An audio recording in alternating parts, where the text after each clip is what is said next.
రాజుల 2వ గ్రంథం 20వ అధ్యాయం మొదటి నుంచి కొన్ని మాటలు.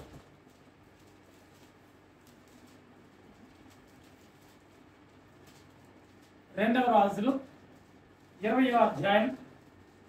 మనం మొన్నట్నే ఈ వాక్యాన్ని కొంత క్రితం ధ్యానించాం, 2 వారాల క్రితం.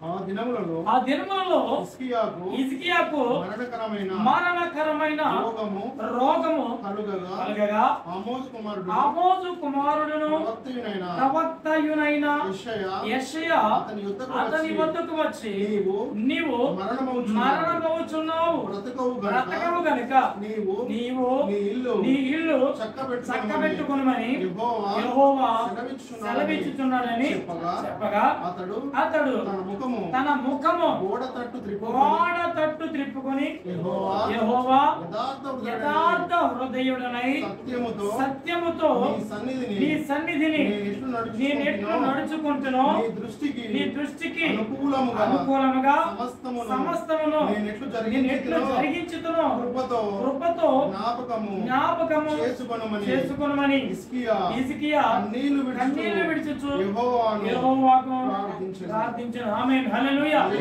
దేవుని పరిశుద్ధాత్మను ప్రార్థన చేద్దాం. మహోన్నతుడ మహాగణుడ గొప్ప దేవుని వందనాలు. ఈ రాత్రి అత్యంత మహాకృప చేత అల్పుడును అయోగ్యుడును నా ప్రభు నన్ను బలపరిచి, అయ్యా నా ప్రభు నీ సన్నిధి కొరకు ఎంతో దూర ప్రాంతాల నుంచి ముగించి రావడానికి ప్రయాణ మార్గాలను కూడా సరళపరిచి నన్ను బలపరిచి నడిపించాను. నీకు వందనాలు. ఆశగా ఎదురు చూస్తున్న సంఘాన్ని బట్టి నీకు వందనాలు. ప్రభు నీ మాటలు కొన్ని ఈ రాత్రి నీ బిడ్డలతో మాట్లాడుతుండగా ప్రభులను మరుగు చేసి నీవే కొద్ది నిమిషాలు మాతో మాట్లాడమని సర్వశక్తివంతుడైన యేసునామమున ప్రార్థన చేసి వేడుకుంటున్నాను మా తండ్రి. ఆమేన్, హల్లెలూయా. ప్రియమైనటువంటి దేవుని బిడ్డలారా, ఇప్పుడు చదివినటువంటి ఈ యొక్క పాఠ్యాంశం అంతా కూడా మనకు తెలుసు. ఎందుకంటే రీసెంట్ గానే 2-3 వారాల క్రితం మనం ఈ వాక్యాన్ని గురించి చాలా క్షుణ్ణంగా ధ్యానించాం. హల్లెలూయా. అందరూ కూడా ఇది చూడటానికి ప్రయత్నించండి. ఒక 10-15 నిమిషాల కంటే ఎక్కువ చెప్పను కానీ ఆసక్తిగా ఈ రాత్రి ప్రభు మరలా 2వసారి వచ్చింది అంటే విషయం, 2వసారి మరలా మన దగ్గరికి ఆ వాక్యం వచ్చింది అంటే దాంట్లో ఇంకా ఏదో ప్రభు మనకి నేర్పించబోతున్నాడు. మనకి ప్రత్యేకంగా ఎవరికాలకి మనకి ఇది చాలా ప్రత్యేకమైనదిగా ప్రభు మళ్ళా ఏదో చెప్పడానికి ప్రయత్నం చేస్తానని అర్థం. మీకు అర్థమవుతుందా? పదే ఒక వాక్యం మరలా మనల్ని తాకుతూ ఉందంటే, పదే ఒక వాక్యం మనల్ని దర్శిస్తూ ఉందంటే దాని ఉద్దేశం దేవుడు ఏదో పదే మనతో వచ్చి మాట్లాడాలని ఎదురు చూస్తున్నాడు. అప్పుడు వెంటనే ప్రభువుకు మనము లోబడి, ప్రభు నీ చిత్తం ఏంటి నాకు బయలుపరచని ప్రార్థన చేయాలి. హల్లెలూయా. ఏమంటే ఉంటారా, ఈ యొక్క ద్వితీయోపదేశ కాండం అంటాం. అది కూడా అంటే 2వసారి ఉపదేశం, ఉపదేశం. ఒకసారి ఉపదేశించాడు ప్రభు, మళ్ళా ఉపదేశించాడంటే ఇంకా ఏదో చెప్పాలి, మనం తెలుసుకోవాల్సింది ఏదో ఉంది. అయితే మళ్ళా ఈ యొక్క రాజుల 2వ గ్రంథంలోని ఈ 20వ అధ్యాయంలో ఉన్న హిజ్కియా గురించి రీసెంట్ గానే మనం ధ్యానించిన మళ్ళా ఈ వాక్యం మనకు వచ్చిందంటే ఈ రాత్రి మనకి ఏదో అవసరమైంది. హల్లెలూయా. ఈ వాక్యము ఇప్పుడు మనం చదివినటువంటి 2-3 వచనాల్లో ప్రాముఖ్యంగా ఈ రాత్రి మీతో మాట్లాడ ఉద్దేశించినటువంటి అంశము, మనము ప్రభువుకి ఇష్టమైన ప్రార్థన ఎలా చేయాలి ఏంటండి. లేదు అంటే మన ప్రార్థన ప్రభువుకి ఎప్పుడు ఇష్టమవుతుంది అర్థవుతుందండి. ఎలా చేస్తే మన ప్రార్థన ప్రభువుకి ఇష్టమవుతుంది. ఈ అంశాన్ని మీరు మనసులో ఉంచుకొని కొన్ని నిమిషాలు మాట్లాడండి పిల్లలు. జాగ్రత్తగా చూడండి. ప్రార్థన అనేది క్రైస్తవ జీవితానికి చాలా ముఖ్యమైనది. ప్రార్థన లేని క్రైస్తవ్యం గుడ్డి భక్తి. అది ప్రార్థన లేని క్రైస్తవ్యం గుడ్డి భక్తి. ఇకపోతే ప్రార్థన అనే విషయం గురించి వచ్చేటప్పటికి ప్రార్థన అనేది కేవలము ఒక క్రైస్తవులకే కాదు. ప్రార్థన అనేది కేవలం ఒక క్రైస్తవులకే కాదు. ఇప్పుడు మనం నివసిస్తున్నటువంటి ఇస్లామిక్ దేశాల్లో ఈ యొక్క ముస్లిం సహోదరులు మనము చూస్తున్నాం. నిజానికి వారు మనకంటే ఎక్కువ ప్రార్థనలు చేస్తారు. మరి ప్రార్థనలు చూస్తే ఆశ్చర్యం వస్తుంది. మనకి ప్రార్థన మనం చేసుకోవాలంటే ఒక ప్రత్యేకమైనటువంటి చోటు కావాలి. కింద చక్కగా అన్ని బరకాలు కూడా అన్ని చక్కగా ఇప్పుడు బరకాల మీద ఎవరో కూర్చొని చక్కగా కూర్చోవేయాలి, చక్కగా ఏసీ ఆన్ చేయాలి, చక్కగా స్పాంజ్ లాంటి పరుపులు వేయాలి. అవన్నీ ఉంటేనే ఆ సంఘానికి ఆ చోటుకి ప్రార్థన కోసం వెళ్ళే భక్తులు ఈ దినాల్లో ఎక్కువయ్యారు పిల్లలు. కానీ శుక్రవారం దినాల్లో మన ముస్లిం సహోదరులు మనం చూస్తే కనుక మసీదు మీద ప్రార్థన ప్రారంభమైంది అనేటప్పటికీ వాళ్ళు ఎలా పరిగెట్టుకెళ్తారో వాళ్ళకే తెలియదు. ఏముంటే అవి షాపులో బేరాలు ఉన్నా సరే ఇది అమ్ముకున్న తర్వాత మనం వెళదామని వాళ్ళు అనుకోరు. అయ్యా మాకు ప్రార్థనకే సమయమైంది, మీరు మళ్ళా రండి షాప్ కట్టేస్తున్నాం అని మొక్కం మీద చెప్పి మరి వాళ్ళు షాప్ కట్టి ఖచ్చితంగా ఆ ప్రార్థనకి వెళ్తారు. అంత మాత్రమే కాదు, అక్కడికి వెళ్ళిన తర్వాత ఎక్కడుంటే అక్కడ రోడ్డు మీద ఉంటే రోడ్డు మీద అది ఎండ లేదు, దుమ్ము లేదు, ధూళి లేదు, భయంకరమైన పరిస్థితులు లేదు, ఎక్కడుంటే అక్కడ వాళ్ళ ప్రార్థన చేయటాన్ని మన కళ్ళారా చాలా సార్లు మనం చూస్తాం ప్రియమని చెప్పారు. అలాగే హైందవుల్లో కూడా అనగా హిందువుల్లో కూడా అనేకమైనటువంటి ప్రార్థనలు చేసే వాళ్ళు ఉన్నారు. అనేకమైన దేవుళ్ళకి అనేకమైన దేవతలకి ప్రార్థన చేసే వాళ్ళు ఉన్నారు ప్రియమని ఉంటారు. అంటే ఈ రాత్రి నేను మీతో చెప్పాలి అనుకున్న ఉద్దేశం ప్రార్థన అనేది కేవలం మనకే కాదు, ఈ భూమి మీద భక్తపరులుగా ఉన్నటువంటి ఏ దేవుని పూజించే వారైనా ప్రార్థన చేస్తారు పిల్లరా.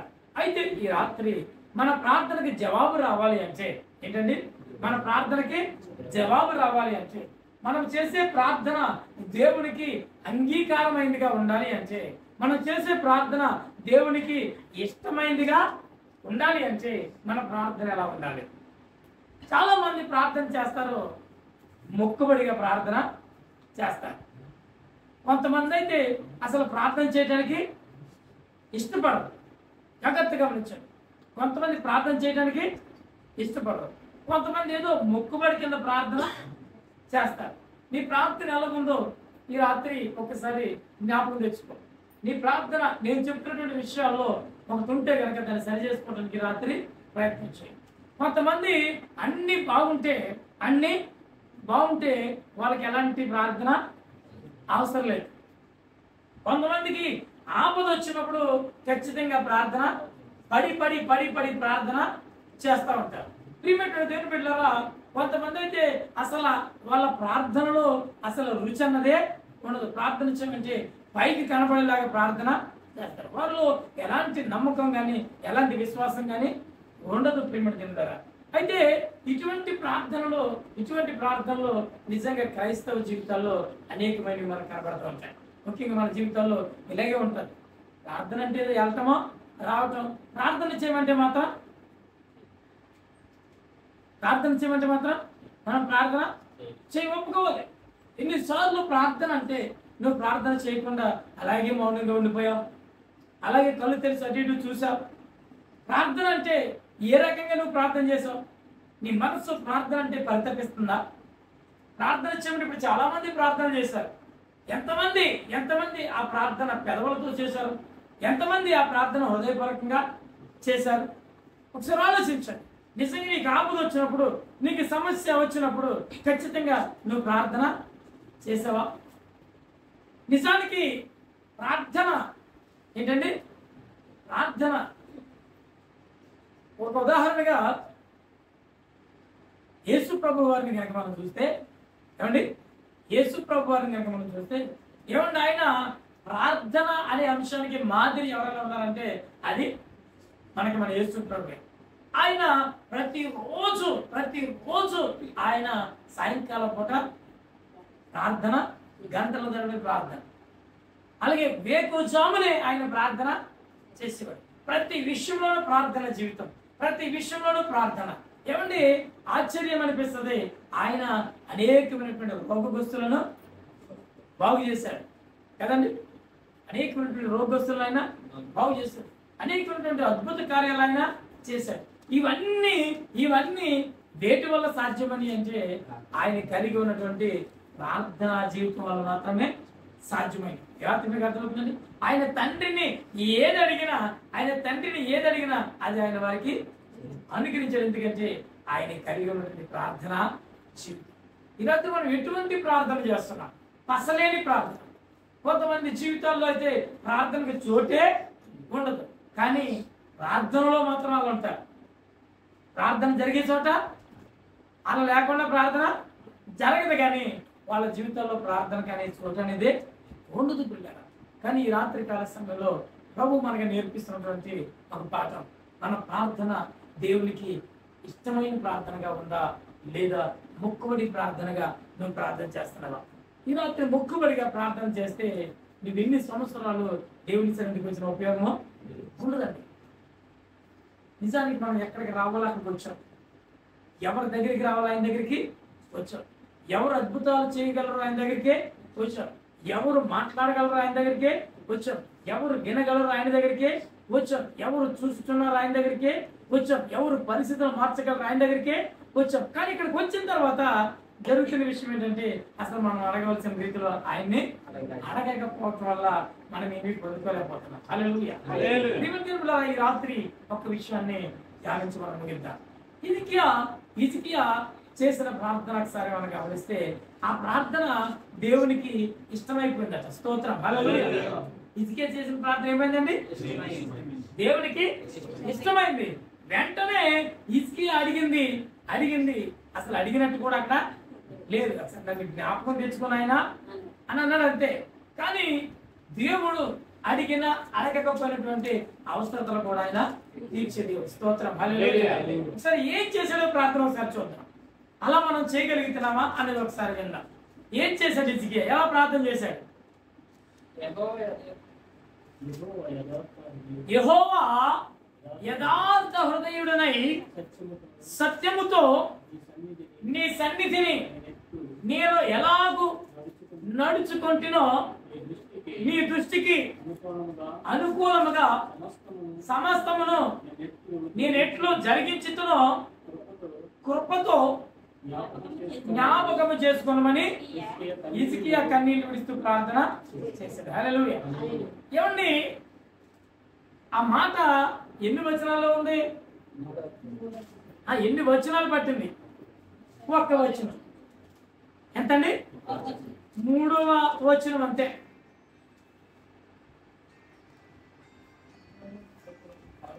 దేవుని బిడ్డలారా, ఈ రాత్రి గమనించండి, హిజ్కియా ఎంత ప్రార్థన చేశాడు?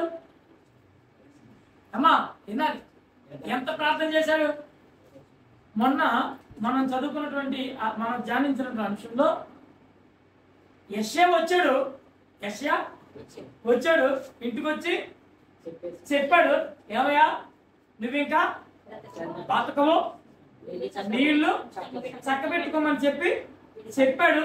నువ్వు చచ్చిపోతున్నావు, నువ్వు ఇంకా బ్రతకు, నీళ్లు చక్కబెట్టుకోమని దేవుడు చెప్తున్నాడు అని చెప్పి ఆ ఇంటి అంటే నడిమిషాలు ఇంకా దాటలేదు.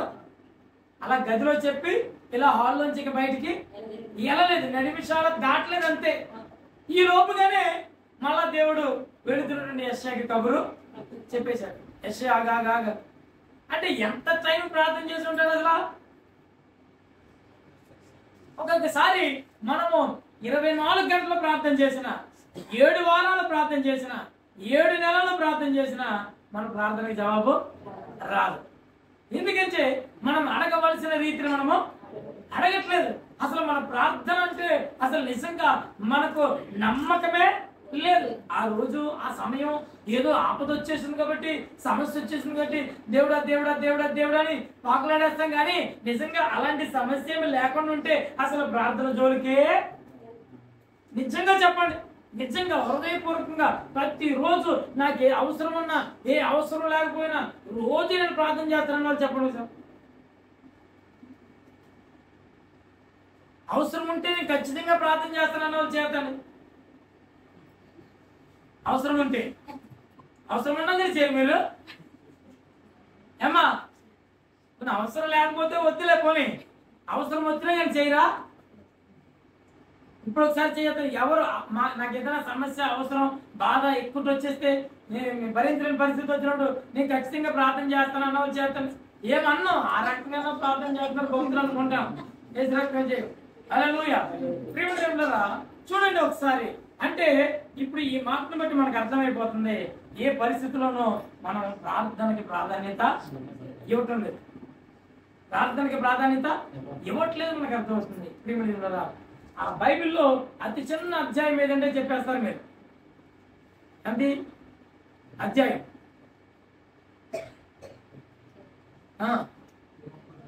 117 కీర్తనలు ఇంతసేపు ఉండకూడదు. కీర్తనలు 117 ఎన్ని వచనాలు ఉన్నాయి చూడండి సార్. ఎన్ని ఉన్నాయండి? ఏమండి నేను అడిగితాను అసలు కీర్తనలు 117 అతి చిన్న అధ్యాయమైనటువంటి 117 కీర్తన అంత కూడా లేదు ఈయన ప్రార్థన. అది నేను చెప్పదలుచుకున్నాను. అదే 2 వచనాలు ఉన్నాయి, 2 వచనాలు ఉన్నాయి. కానీ ఈయన చేసిన ప్రార్థన ఒక వచనం అంత కూడా కాదు. కానీ ఆ ప్రార్థన దేవునికి ఇష్టమే. స్తోత్రం. హల్లెలూయా. రోజులు కూడా చేసే ప్రార్థన దేవునికి ఇష్టముగా లేదు ప్రియులారా.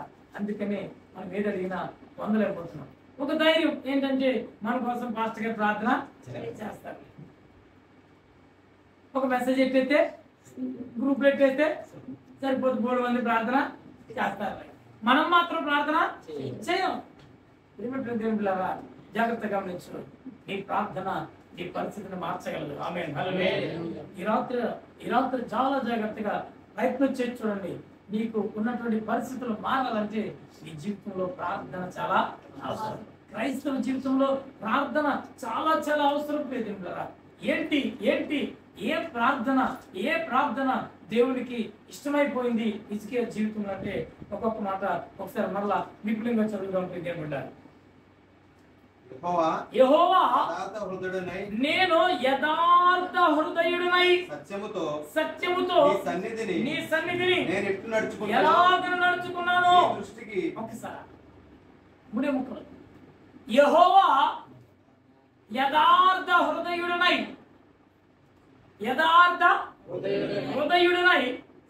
నీ సన్నిధిని సత్యముతో నీ సన్నిధిని నేను ఎలాగో నడుచుకున్నాను.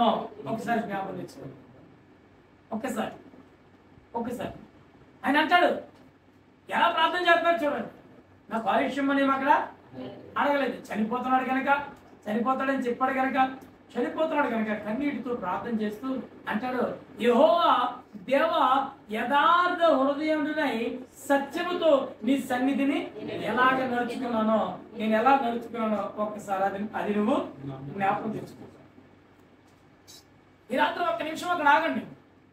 ఎందుకు ఇష్టమైంది హిజ్కియా ప్రార్థన దేవునికి అని అంటే ఆయన దేవుని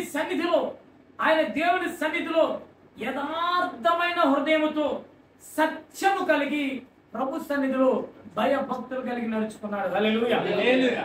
అది జ్ఞాపకం తెచ్చుకున్న తండ్రి అంటే ప్రియమైన దేవులారా మనకి ఏదైనా ఒక సమస్య వస్తే దీన్ని ఎలా చెప్పాలో నాకు అర్థం అవట్లేదు.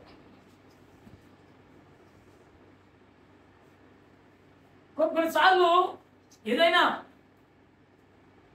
మన మేడం అనుకుందాం. ఆ మేడం అయితే ఇంకెక్కువ మనము మనల్ని బాగా షౌటింగ్ చేసింది అనుకోండి, బాగా తిట్టింది అనుకోండి, చిన్న పొరపాటే మన వల్ల జరిగింది, దానివల్ల మనం తిట్టింది అనుకోండి, మనం బయటకు వచ్చి తన దగ్గర అనలేకపోయినా కొంతమంది అయితే అనేస్తారులే. మాకు ఆ ధైర్యం లేదు రకమే చేయి. కొంతమంది అనేస్తారు. అనలేకపోయినా బయటకు వచ్చి ఏమంటామంటే సురేష్ చూడవయ్యా ఇన్నిసార్లు నేను ఇన్ని మంచి పనులు చేశాను, అవేమి ఇప్పుడు గుర్తుకు రాలేదు. ఒక్క చిన్న పొరపాటు జరిగితే అది పట్టుకుని ప్రాణం తీస్తుంది అని చెప్పి ఆ సమయంలో మనం ఏంటి జ్ఞాపకం చేస్తాం? చేసిన మంచి పనులని జ్ఞాపకం చేస్తాం. హల్లెలూయా. ప్రియులారా ఇప్పుడు దేవుడి దగ్గర కూడా ఈ హిజ్కియా అదే ప్రార్థన చేస్తున్నాడు. హల్లెలూయా. ఏమంటే అసలు నువ్వే మంచి పని చేయలేదు అనుకో, చేయలేదు అనుకో, ఇప్పుడు ఈ మాట నువ్వు ఎలాగనగలుగుతావు? ఈ మాట అసలు ఏ మంచి పని చెప్పిన పని ఏది కూడా సరిగ్గా ఒక్కటి కూడా చేయలేదు అనుకో. నేను ఎన్నిసార్లు మంచి పనులు చేశాను అన్న మాట మనకు ఎలా వస్తుంది? వస్తుందా? ఇప్పుడు హిజ్కియా అంటున్నాడు అంటే, అయ్యా యథార్థ హృదయుడనై సత్యముతో నీ సన్నిధిని నేను ఎలా మిసురుకున్నాను. నీ సన్నిధి అంటే కేవలం మందిరంలోకి వెళ్ళినప్పుడే కాదు, కేవలం చర్చికి వెళ్ళినప్పుడే కాదు. ప్రియమైన దేవులారా, ఆయన తలంచుకున్న ప్రతి నిమిషము ఆయన సన్నిధిని మనము కలిగి ఉంటున్నాం. అర్థమవుతుంది మీకు?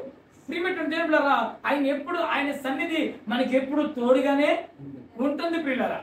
అంటే దేవుని సన్నిధికి వెళ్ళినప్పుడు కొన్ని ఎలాగనుకుందాం, దేవుని సన్నిధికి వెళ్ళినప్పుడు ఆరాధనకు వచ్చినప్పుడు నేను కొన్నిసార్లు తప్పుకుపోయినా, కొన్నిసార్లు నేను యథార్థమైనటువంటి హృదయంతో ఉన్నానయ్యా. నేను కానుకలు ఇచ్చే విషయంలో కానీ, ప్రార్థన చేసే విషయంలో కానీ, దైవజనుడి విషయంలో కానీ, ఇదిగో పలహారాల విషయంలో కానీ, లేకపోతే ఇంకా అక్కడికి వచ్చినటువంటి విశ్వాసుల విషయంలో కానీ కొన్ని సమయాల్లో నేను చాలా యథార్థంగా నమ్మకంగా ఉన్నాను. యథార్థంగా నమ్మకంగా సత్యముతో మంచి హృదయం కలిగి ఉన్నాడు. ఆ మాట ఎవరికి తెలుసు అంటే ఆయన అలా ఉన్నాడు కనుక అది ఎవరికి తెలుసు? హిజ్కియాకి తెలుసు. అందుకని ఆయన అంటున్నాడు, అయ్యా కొన్ని పొరపాట్లు నేను చేసి ఉండొచ్చు, కొన్ని పొరపాట్లు నేను చేసి ఉండొచ్చు, కానీ నీ సన్నిధిలో ఉన్నప్పుడు నేను ఎంత యథార్థ హృదయంతో ఉన్నాను. నీకు దగ్గర మొక్కుబడి విషయంలో ఎప్పుడు నేను వెనక్కి తీయలేదు. దశమ భాగం ఇస్తాను అనుకున్నాను, ఎప్పుడు కూడా దశమ భాగం వెనక్కి తీయలేదు. ఎప్పుడు కూడా నీ సన్నిధిలో ప్రార్థన చేస్తాను అన్నాను, ఎప్పుడు ప్రార్థన చేయకుండా ఉండలేదు. బైబిల్ చదువుతానన్నాను, బైబిల్ అన్నమాట ప్రకారం బైబిల్ చదువుతాను. ఇలా చెప్పుకుంటూ వెళ్తే దేవుని మందిరాన్ని శుభ్రం చేస్తామనుకుంటారు కొంతమంది. ఇలా ఎన్నో విషయాలు ఉన్నాయి. దైవ విషయంలో, సంఘ విషయంలో, పెద్దల విషయంలో, చర్చి విషయంలో, ట్రాన్స్పోర్టేషన్ ఎన్నో విషయాలు ఉన్నాయి. ఏదైనా మనం అనుకుంటే ఖచ్చితంగా మనం దాని విషయంలో నమ్మకంగా. ఇప్పుడు ప్రియదేవులారా, ఇప్పుడు ఇలా ఉన్నాడు కనుకనే హిజ్కియా అలా ఉన్నాడు కనుకనే ఇప్పుడు ఏమన్నాడు, ప్రభువా నేను ఎంత యథార్థ హృదయంతో నీ సన్నిధిలో ఉన్నానయ్యా, ఎంత నమ్మకంగా ఉన్నానయ్యా. అదొక్కసారి ఇప్పుడు నువ్వు ప్రార్థన చేసే ప్రార్థన, ఇప్పుడు నువ్వు చేసే ప్రార్థన ఇలానండి. ఇప్పుడు నువ్వు చేసే ప్రార్థన దేవునికి ఇష్టమవ్వాలంటే నువ్వు దేవుని సన్నిధిలో ఖచ్చితంగా యథార్థమైన హృదయంతో నడుచుకున్నటువంటి కొన్ని సంగతులు నువ్వు ఉండాలి, నువ్వు కలిగి ఉండాలి. యథోజ్ఞ దేవునికి ఇష్టంగా మన ప్రార్థన ఉండాలంటే ఖచ్చితంగా మనము దేవుని సన్నిధికి వెళ్ళినప్పుడు యథార్థంగా అదే నమ్మకంతో మనం చేసినటువంటి కొన్ని పనులు ఉండాలి. వాటిని మనం జ్ఞాపకం తెచ్చుకోవాలి. మీకు అర్థమవుతుందా?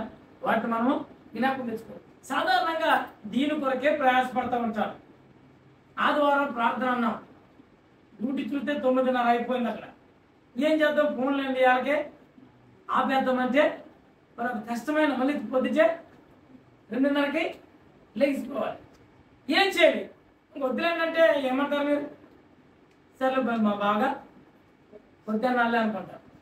ప్రిమేటెడ్ కూడా ఆలోచించండి. కానీ ఒక మాట ప్రభు దగ్గర ఇచ్చుకున్నాం, సంఘాన్ని అభివృద్ధి పరచాలి అంటే, సంఘాన్ని అభివృద్ధి పరచాలంటే ప్రయాస తప్పదు. ప్రభుకి ఇచ్చిన మాట విషయంలో ఇప్పుడు నేను అనగలుగుతాను దేవుని దగ్గర, అయ్యా యథార్థమైనటువంటి హృదయంతో ఎంత బలహీనత ఉన్నా ఎక్కడి నుంచో నీ సన్నిధి కొరకు నేను పరిగెట్టుకుని వచ్చిన రోజున ఒకసారి జ్ఞాపకం తెచ్చుకో ప్రభు అని నేను ప్రభుని అడగగలనా లేదా?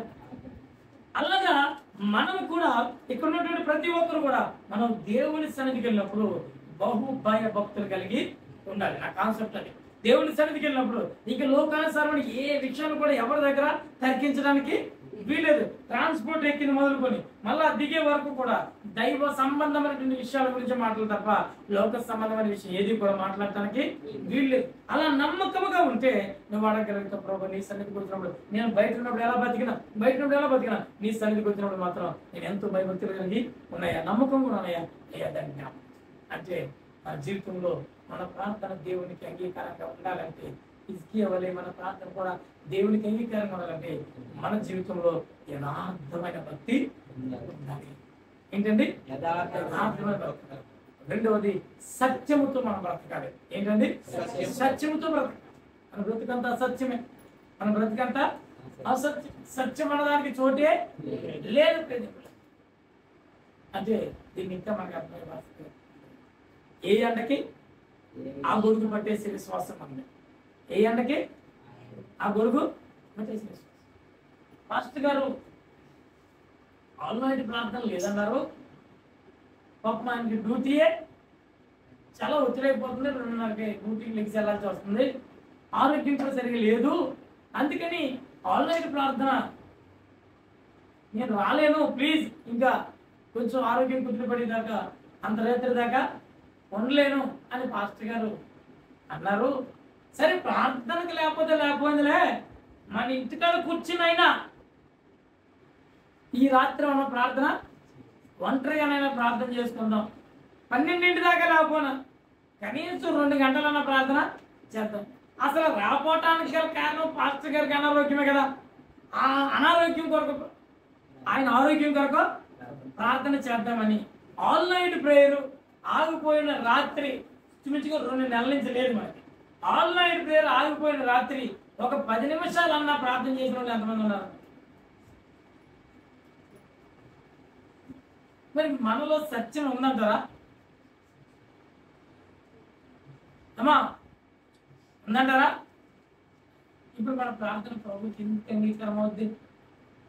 ఇప్పుడు మన ప్రార్థన ఎందుకు అంగీకారం అవుద్ది? ఒక మంచి బాగా మీకు అర్థం ఒక మాట చెప్పేసి నీ చెప్పగలుగుతాను చంద్రబాబు గారు. ఒక వ్యక్తి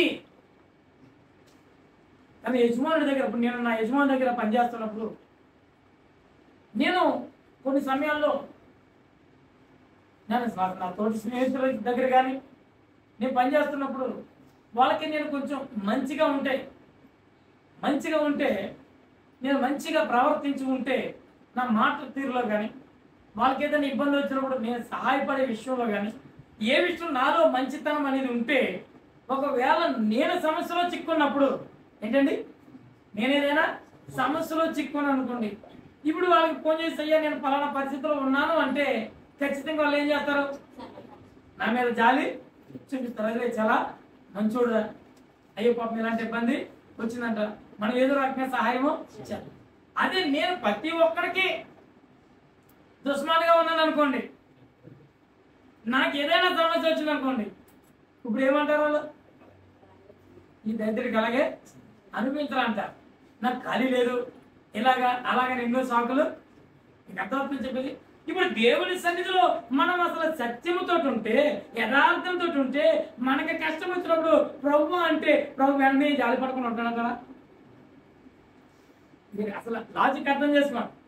అసలు మనలో అసలు యథార్థత ఉంటే, మనలో అసలు సత్యం అనేది ఉంటే, అలా బ్రతకగలుగుతుంటే, అయ్యో మనకేదైనా పొరపాటుని, మన పొరపాటు లేకపోతే అనుకోకుండా వచ్చిన సమస్య, మనం ఏదైనా సమస్యలో చిక్కుపడితే, ఇప్పుడు ఆ సమస్యలో ఉండి ప్రభువాన్ని పిలిస్తే మనలో నమ్మకత్వం ఉంటే కనుక ఖచ్చితంగా అయ్యో నా కుమారుడు, అయ్యో నా కుమార్తె, అయ్యో పాపం ఎంత కష్టం వచ్చినా ఎప్పుడు కూడా నా విషయంలో ఎప్పుడు కూడా ఆమె పొరపాటు చేయలేదు, ఇప్పుడు ఆమె కష్టంలో ఉంది కనుక ఖచ్చితంగా నేను సహాయము. మనం మానవులమైన మనమే అనుకుంటాం, దేవుడికి ఎంత ఈజీ ఏమండి. అప్పుడు ఇంక ఎక్కువ సమయం పట్టడానికి అవకాశం ఉండదు. నువ్వు కష్టంలో ఉంటే ప్రభువాన్ని పిలిస్తే చాలు, వెంటనే ఆయన నీకు సహాయం. హిజ్కియా జీవితంలో జరిగింది. హిజ్కియా జీవితంలో అంత స్పీడ్గా సమాధానం వచ్చేది గల కారణం ఏంటంటే, దేవుడి సన్నిధిలో అతను ఎలా ఉన్నాడు? యథార్థంగా ఉన్నాడు, సత్యంతో నడుచుకున్నాడు.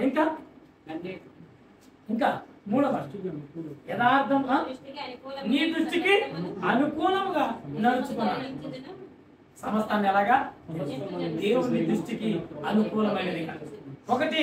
ఒకటి యథార్థమైన హృదయం, 2 సత్యంతో ఉండాలి, 3వది ప్రభు దృష్టికి అనుకూలమైనటువంటి కార్యాలు మన జీవితంలో జరిగించాలి.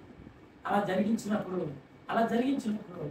దేవుడు నీవు నీ సమస్యలో ఉన్నప్పుడు నువ్వు చేసిన ప్రార్థన వెంటనే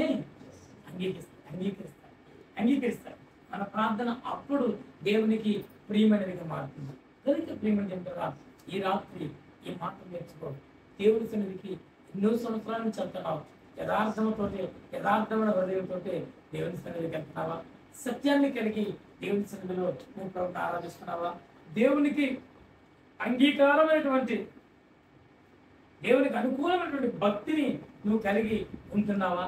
అయితే అదేమి నీ జీవితంలో లేవు అని నీ మనసులో ఒకవేళ నీకు అనిపిస్తుంటే, అదేమీ లేకుండానే చాలా సార్లు ప్రార్థన చేశాను నేను అని నీ బ్రతుకులో నువ్వు అనుకుంటూ ఉంటే ఈ రాత్రి నుంచి ప్రయత్నం చేయి. ఖచ్చితంగా పరిశుద్ధాత్మ దేవుని సహాయం కోరు. పరిశుద్ధాత్మ దేవుని సహాయం నువ్వు పొందుకున్నప్పుడు ఖచ్చితంగా నువ్వు ఈ విషయాల్లో దేవుని సన్నిధిలో యథార్థంగా, దేవుని మందిర విషయంలో, దేవుని సేవ విషయంలో, దేవుని యొక్క పరిచర్య విషయంలో, దేవుని సేవకుల విషయంలో, నీ ఇరుగు పొరుగు విషయంలో, నీ కుటుంబ విషయంలో, నీ వ్యక్తిగత జీవిత విషయంలో, ప్రతి విషయంలోనూ మనం నమ్మకముగా, సత్యముగా దేవుని ఎదుట కనబడినప్పుడు ఇదిగో ఈ ప్రతి కన్నీటి ప్రార్థనకు అసలు కొంతమంది జీవితంలో అసలు ప్రార్థన అంటే ఇన్నేళ్ల జీవితంలో ఏ రోజుని కూడా ఒక కన్నీరు కొట్టు కూడా కారణం. అసలు నా కన్నీళ్ళే అని రావండి అంటారు కొంతమంది. మరి ఎలా రాకుండా ఉంటాయి? ఒక వ్యక్తి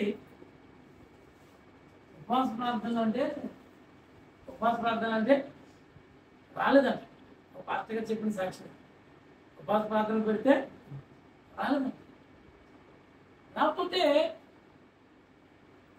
వారం రోజులు రాలేదు, అవకాశం కూడా రాలేదు. తర్వాత కొన్ని రోజుల తర్వాత వచ్చాక 12 రోజులు లంకనాలు చేసిన నీరసం వచ్చి ఏం చేయడు? లంకనాలు చేసాడు. ఏమి తినకుండా ఉపవాసాలు పస్తలే. అప్పుడు పాస్టర్ గారికి ఏదో మన బజార్లో కనపడ్డాడు, ఎక్కడ పడ్డాడు, ఏంటంటే నాయన ఇలాగ అయిపోయింది అని అంటే, ఏముందండి నాయ గారు ఏం చెప్పండి బాబు, హంగా 12 రోజుల నుంచి లంకనాలు డాక్టర్ గారు ఏమి పెడతలేదు, తినవద్దన్నారు. ఏం తిన్నా కానీ అరిగి తెలియదు, ఏం తిన్నా కానీ అరిగి తెలియదు అన్నాడు. పాస్టర్ గారు కొంచెం జాగ్రత్తగా ఆలోచించి, నాయనా 3 నెలల క్రితం మన చర్చిలో ఉపవాస ప్రార్థనలు ప్రకటించాం, ఆ ఉపవాస ప్రార్థనకు వచ్చేవారని అంటే రాలేదండి. మరి ఇంకనే ప్రభు ఖచ్చితంగా బదులు తీర్చేసుకుంటాడు. ఆ రోజున వారం రోజులు ఉపవాస ప్రార్థన నువ్వు రాలేదు, దానికి బదులు డబ్బులు ఇంకా ఉన్నాయి మాకే అన్నాడంట. ఇంకా చాలే బాబు, ఈ ఉపవాసాలు ప్రార్థన చేయండి, నా మీద ఇంకా అలాంటి ప్రయోగం చేయదంటారు. కనుక మనం ఎప్పుడైతే దేవుని సన్నిధి యథార్థంగా ఉంటామో, సంఘం విషయం ప్రతి విషయంలో, భక్తి విషయం ప్రతి విషయంలో నమ్మకంగా ఉంటామో, దేవుడికి మనం గంటల తరబడి ప్రార్థన చేయాల్సింది. నువ్వు ఎక్కడ నీ కాలు ఎక్కడ చిక్కుబడిపోతావు, ఏ బురదలో నీ కాలు జారిపోతావు, వెంటనే ఆదుకోవటానికి తండ్రి అంటే చాలు, ఇంకెక్కువ ప్రార్థన చేయవలసిన అవసరం లేదు. ప్రభు అంటే చాలు, వెంటనే ఆయన దిగి వచ్చి నీకున్న ప్రతి సమస్య నుంచి, కాలు జారిపోతున్న ప్రతిలో నుంచి నీ ఎత్తి పట్టిన భుజాల మీద మొయ్యగలిగినటువంటి దేవుడు, హల్లెలూయా. ఆయన సిలువ ఎన్ని భుజాల మీద మోసాడు? సిలువ మోతే తెలుసా మీకు? యేసు ప్రభు సిలువ మోయటం ఇంకక్కడ దగ్గర రాలేదా కదా? ఎన్ని భుజాల మీద మోసాడు? ఎన్ని భుజాలు ఉంటాయి మనకి? ఎన్ని భుజాల మీద మోసాడు ఆయన? మన యొక్క పాపం అంతా చెప్పడానికి ఇందులో భయపడతారు. వీళ్ళు చక్కర ఎక్కడ చెప్పొచ్చుగా, నియమాలు కూడా ఉంటాయి. ఇప్పుడు చూడండి, సర్వలోక పాపం అంత అంటే సర్వలోకం చూడదు, నీ బ్రతుకులో నువ్వు చేసినటువంటి పాపాలన్నీ మోయటానికి సిలువ రూపంలో ఒక భుజం మీద నీ పాపాలన్నీ మోస్తే, ఇప్పుడు నేను ఎత్తుకోవాలంటే, ఇప్పుడు నిన్ను ఎత్తుకోవాలంటే తప్పిపోయినటువంటి గొర్రె పిల్లని, తప్పిపోయిన గొర్రె పిల్ల దొరికినప్పుడు దాన్ని ముద్దులు పెట్టుకుని ఎన్ని భుజాల మీద వేసుకొచ్చాడు?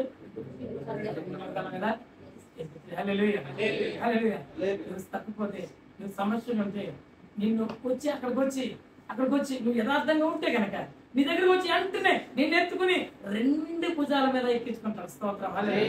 2 భుజాల మీద ఎక్కించుకుని అల్లారు ముద్దుగా నీవున్న సమస్యలను తీసుకెళ్తాడు. ఎప్పుడు అంటే నువ్వు దేవుని సన్నిధిలో యథార్థముగాను సత్యముగాను దేవునికి అంగీకారమైనటువంటి దేవుని చిత్తానికి అంగీకారం దేవునితో మన దేవుని సన్నిధిని కలిగి ఉన్నప్పుడు ఇటువంటి అవసరత ఇటువంటి లేదా మన ప్రార్థన దీని వెంటనే దేవుని సన్నిధికి చేరుతుందని ప్రభువాన్న వెంటనే దేవాన్న వెంటనే ఆయన సహాయం పరలోకం నుంచి నీ కొరకు దిగి వస్తుందని ఈ రాత్రి ప్రభు పేరు తెలియపరుస్తూ హిజ్కియా వలె మనం కూడా అలాంటి భక్తి విశ్వాసాలు కలిగి ఉండాలని ప్రభు పేరు కోరుతూ ఈ మాటలు ముగిస్తున్నాను. దేవుడి మాటలు దీవించుగాక. పరిశుద్ధ పునరుత్థాన ఆదివారపు ఆరాధనలో మహిమకరంగా నా ప్రభు నా తండ్రి ఈ ఆరాధన జరిగించావు, నీకు వందనాలు. అనేక మంది బిడ్డలు సమకూర్చావు, స్తోత్రం అయ్యా. నీ పరిశుద్ధమైనటువంటి ఈ ఆదివారపు ఆరాధన ఎంతో శ్రేష్టమైంది, ఎంతో దీవెనకరమైంది ప్రభు, నీకు వందనాలు, స్తోత్రాలు. ప్రత్యేకంగా మా కొరకు మరణించి తిరిగి లేచినటువంటి మంచి పరిశుద్ధ పునరుద్ధాన దినం నా తండ్రి స్తోత్రాలు. ఇదిగో నా ప్రభు గ్రేస్ ప్రార్థన మందిరంలో కూడా ఈ పునరుద్ధానపు ఆరాధనలో జరిగించడానికి ఈ దినాన్ని నుంచి నువ్వు ప్రారంభించినందుకు నీకు వందనాలు, స్తోత్రాలు అయ్యా. ఇదిగో నేను ఆలస్యంగా రావటం వల్ల ప్రభా ఇక్కడ ఈ ఆరాధనలో అనేకమైన ప్రార్థనలు లేవనెత్తావు దేవా, నీకు వందనాలు, స్తోత్రాలు. అనేక మంది ప్రార్థించారు ప్రభా, నీకే స్తోత్రాలు. ప్రతి ఒక్కరి ప్రార్థనను అంగీకరిస్తానికి స్తోత్రాలు. వాక్యం ద్వారా మాట్లాడవు ప్రభు, నీకు వందనాలు అయ్యా.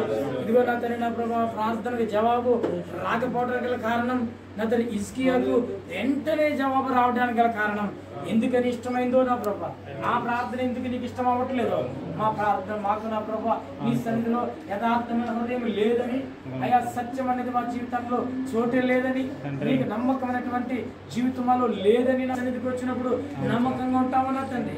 నీ సేవకుని ఎడల నమ్మకం ఉంటాం, సంఘం ఎడల నమ్మకంగా ఉంటాం, నీ ఎడల నమ్మకంగా ఉంటాం ప్రభా. ఇదిగో నా తండ్రి మా కుటుంబం ఎడల మేము నమ్మకంగా ఉంటాం.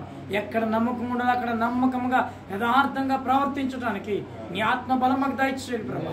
అయ్యా సత్యం అనగా యేసు నా ప్రభు, నీకు వందనాలు. యేసును కలిగి ఉంటున్నా ప్రభు, సత్యమును కలిగి ఉండడానికి కృప చూపించండి దేవునికి వందనాలు నా ప్రభు. నా రాజానికి స్తోత్రం నా తండ్రి.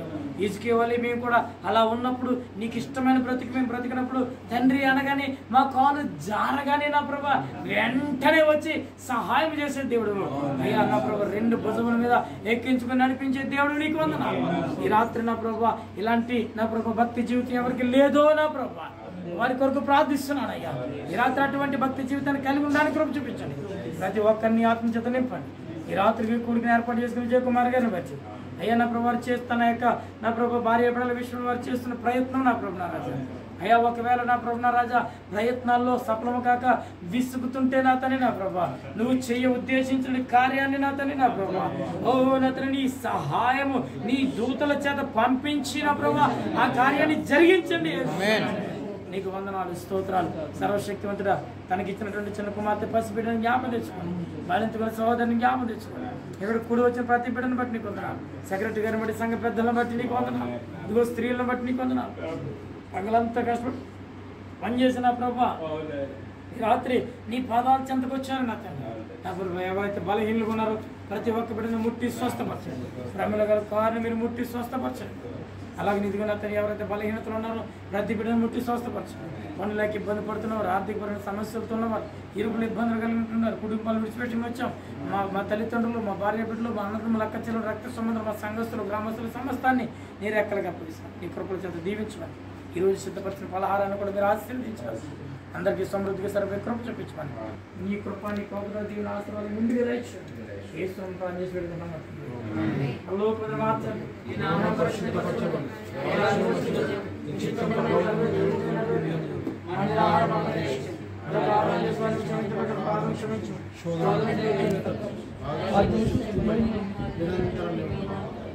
ఇప్పుడు మన పరమతండ్రి దేవుని ప్రేమ, కుమారుడైన యేసుక్రీస్తు వారి కృప, పరిశుద్ధాత్మని అన్యోన్య సహవాసం, కాపుదల దీవెన, ఆయన నమ్మని పరిశుద్ధ పాదాచరి ఆదివారం పరిశుద్ధ పునరుత్థాన ఆదివారం ఆరాధనలో పాల్పంచుకున్న మనందరికీ, ఈ ఆరాధన ఏర్పాటు చేసిన విజయకుమార్ గారికి, వారి కుటుంబానికి, మన గ్రేస్ ప్రార్థన మందిరపు సంఘ బిడ్డలందరికీ ఇప్పుడు ఇలా సదాకాలంతో దీవించి ఆశీర్వదించిన గాక. ఆమేన్. ఆమేన్. వందనాలు.